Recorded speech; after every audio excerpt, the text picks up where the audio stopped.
Now, some of that information from that calories, are those the toxins you're talking about, that Nope, information? straight macronutrients, micronutrients is a piece of it, but what we have found more than anything is it's phytonutrients.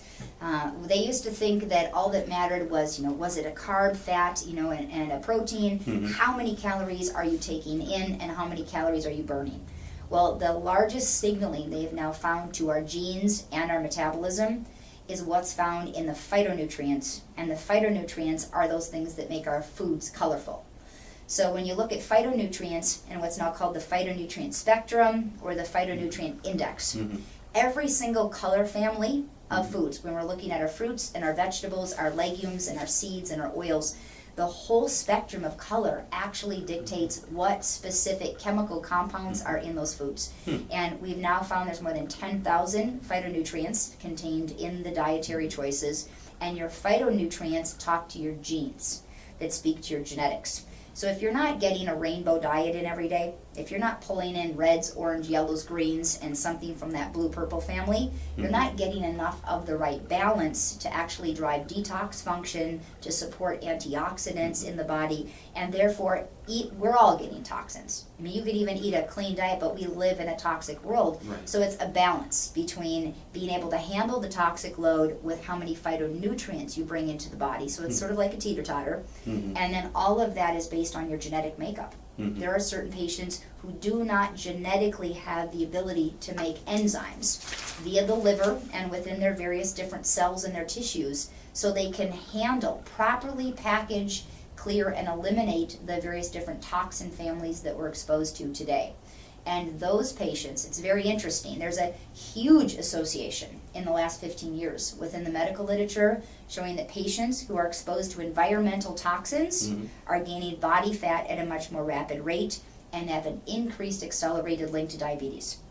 So a huge striation in the medical literature has just happened where they've looked at patients who are obese, who go on and become type 2 diabetics, versus patients who are obese who do not have blood sugar and diabetes and cardiovascular disease. And the number one differentiating factor they have found in those patient differences is their exposure to POPs, the persistent organic pollutants, which come from our environment and come from the various chemicals that are being put out into the environment today.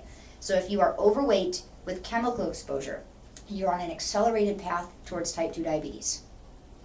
Huge research is being done surrounding Vietnam vets today. And they're finding in the Vietnam vets that had Agent Orange exposure, they have one of the highest concentrations of diabetes that's taking place. Now, I was talking to a physician friend of mine about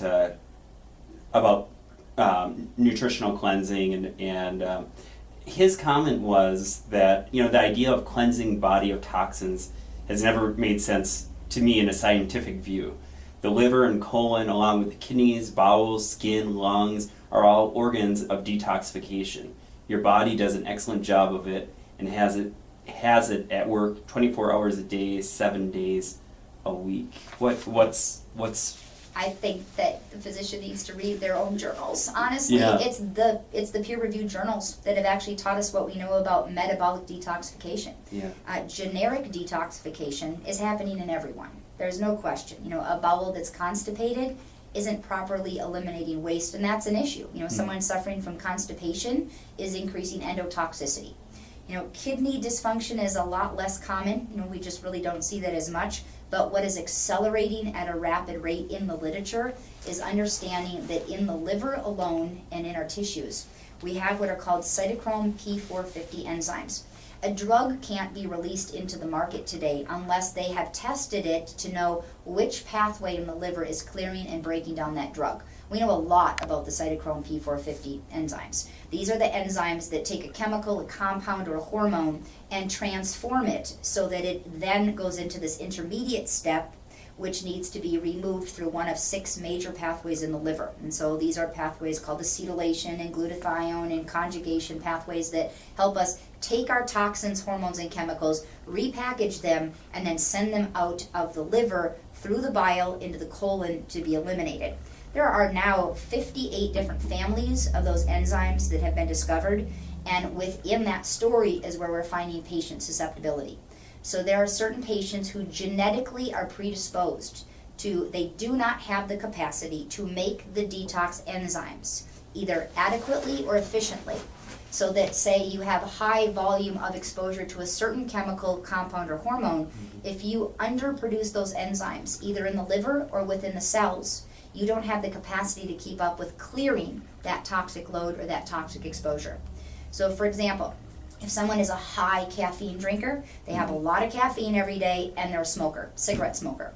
Caffeine and nicotine will actually speed up very specific cytochrome P450 enzymes. It will make the first conveyor belt go faster, and so therefore you're taking chemicals, converting them into super toxins that are called intermediate toxic stages. It's oxidative stress, and therefore your own liver is accelerating the breakdown of toxins faster than your body can package and get rid of it.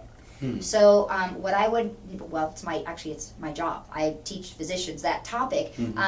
You know, they've all learned about the necessity of knowing which enzyme pathway those drugs go through, but what the physicians are now learning in personalized medicine is you can test for those genetic risks. We know if a patient is underproducing those enzymes based on their DNA, and so we know that those chemicals and compounds should never be given to that patient at a normal dose because they don't have the ability to break it down. Now, one thing that I find fascinating is how many patients come in with sleep problems, and they tell me that they've got anxiety and they can't fall asleep at night. And we run genetic panels on them, and there's this family that is called the COMT family. It's an enzyme. There's a pathway that breaks down your stress hormones. It's a methylation pathway. And if you do not have the enzymatic ability to break down your stress hormones at the end of the day, your body feels the effect of stress for longer. So, you know, we've all met people who it just takes a little bit of a trigger and it sets them off for hours or days and they can't calm down. That's partly what we're now finding is linked back to detox.